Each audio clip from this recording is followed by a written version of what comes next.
Au niveau de la cybersécurité en général, ce qu'on voit, c'est que les gens ont toujours des réticences à rapporter quand il y a un incident, que ce soit au niveau de la population en général, des citoyens en général, et les compagnies, peut-être encore plus les compagnies. On a beaucoup de mal à convaincre les gens à rapporter les incidents quand ils sont victimes. En tant que National CERT, ça devient plus difficile pour nous de prendre des décisions informées, allons dire, puisque les gens ne rapportent pas. Le MOCOS est là depuis 1 an.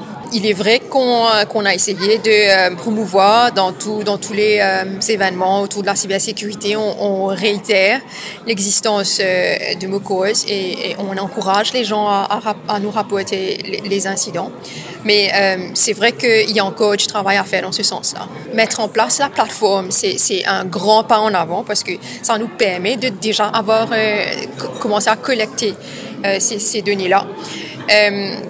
C'est pas vraiment une question de chiffres, mais allons dire que pour nous, le souci est plus avoir plus de compagnies qui viennent vers nous, qui nous rapportent les incidents qui se passent.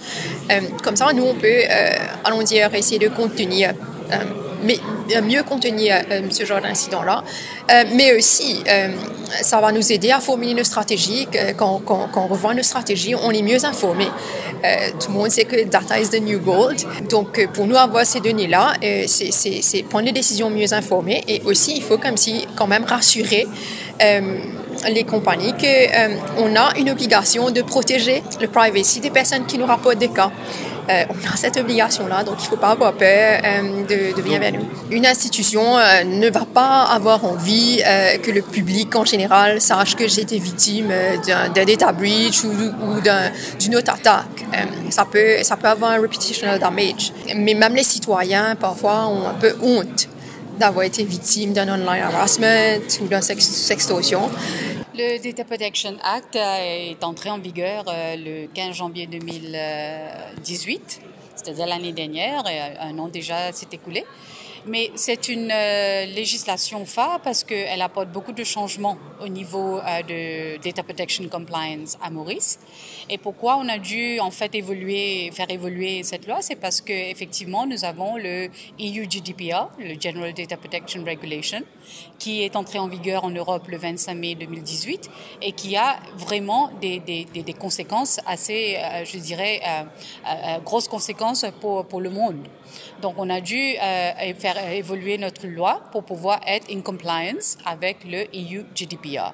Et donc il y a beaucoup de similarités entre le EU GDPR et le Data Protection Act de 2018. On a pris tous les principes essentiels du GDPR et on a incorporé dans le Data Protection Act. Par exemple, nous avons le Data Protection Impact Assessment que toutes les compagnies doivent faire s'il y a des High Risk Processing Operations et il y a le critère de notification de tous les data breaches qui se passent à Maurice au DPO, c'est-à-dire le Data Protection Office. Nous avons le Certification Procedure, nous sommes nous-mêmes le Certifying Body, on certifie les organisations comme étant compliant et puis on a beaucoup de droits qu'on a introduits pour les data subjects, c'est-à-dire les individus, pour qu'ils puissent protéger leurs informations. Par exemple, le droit à l'accès d'informations qui leur concernent, le droit de rectifier des erreurs concernant les informations sur eux qui sont détenues par des organisations,